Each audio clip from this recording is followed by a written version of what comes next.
Groupies and rock music go hand in hand, described as hardcore female fans who follow a group or band while they are appearing in concert or on tour. Groupies often desire more than just a photograph or an autograph. Indeed, the most ardent disciples are quite likely looking to get their favorite singer or musician between the sheets. Let's go through for a record of music's most notorious fans. Jenny Fabian. Jenny Fabian is regarded as England's most famous groupie. She manned the cloakroom of the Middle-earth nightclub in London's Covent Garden during the mid to late 1960s.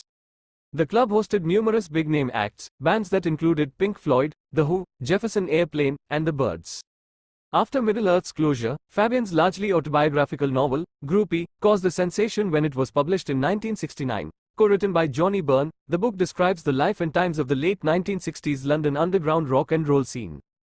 Anita Palenberg. The term groupie had actually been coined in the mid-1960s to describe teen-aged girls or young women who began following a particular group or band of musicians on a regular basis. An early disciple was Anita Palenberg. The German-Italian model, actress, and self-styled it girl became the muse of the Rolling Stones. She began dating Brian Jones in 1965 after meeting the band in Munich, Germany. Palenberg later turned her attention to Jones' bandmate Keith Richards. The couple married in 1967 and together had 3 children. They divorced in 1980. Palenberg died in 2017. Ushi Obame. Munich-born German fashion model Ushi Obame enjoyed huge success in the late 1960s, working with top photographers like Helmut Newton and gracing the covers of numerous fashion and lifestyle magazines.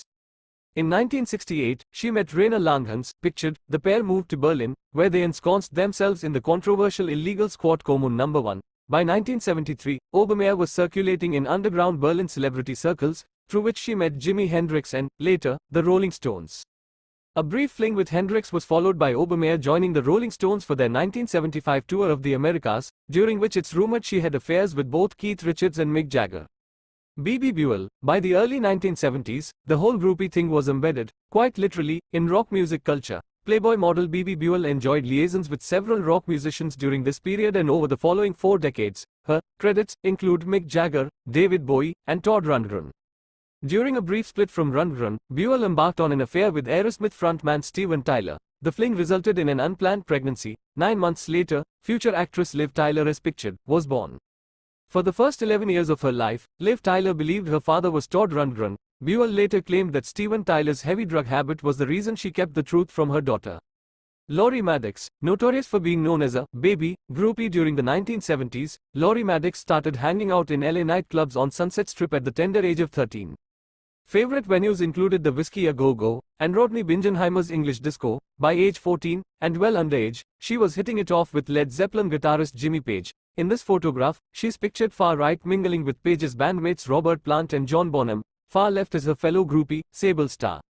Maddox is also rumored to have had affairs with David Bowie and Mick Jagger. In fact, she claimed she lost her virginity to Bowie during a threesome with Sable Starr.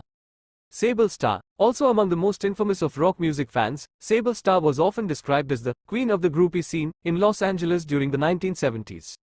According to Starr, her bedroom conquests numbered Rod Stewart, Alice Cooper, David Bowie, various members of Led Zeppelin, and Iggy Pop, who in 1996 wrote, "Look Away," for her. She's pictured with Debbie Harry of Blondie. The band's 1976 song, Rip Her to Shreds, includes the telling line, "Oh, you know her, Miss Groupie Supreme." Sable Starr was also drawn to an edgier, underground scene. She had a well-publicized relationship with Johnny Thunders of the New York Dolls, and she's pictured here with Steve Bartos of Dead Boys. Starr died in 2009. Pamela Des Barres. Pamela Des Barres fell into the groupie groove in the late 1960s, hanging out with the Brides, Captain Beefheart, and Frank Zappa. By the early 1970s, she was circulating among the clubs on Sunset Strip, notching up an array of conquests that included Jim Morrison, Graham Parsons, Keith Moon, Mick Jagger, and Jimmy Page. She also dated movie stars, among them Don Johnson.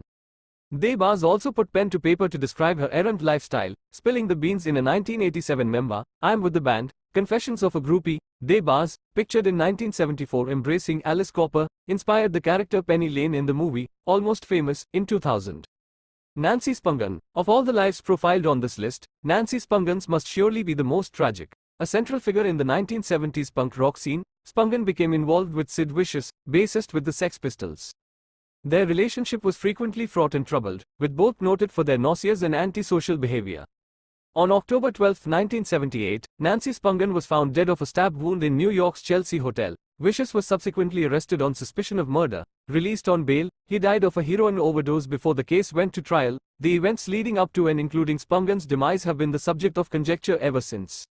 Cynthia Plaster, Cynthia Dorothy Albrighton, better known as Cynthia Plaster, earned her stripes not so much for her performance between the sheets but rather for her novel if somewhat bizarre artistic talent. Describing herself at the time as a recovering groupie, Miss Albrighton gained fame in the late 1960s for creating plaster casts of celebrities' erect penises. She later added to her portfolio by casting female artists' breasts.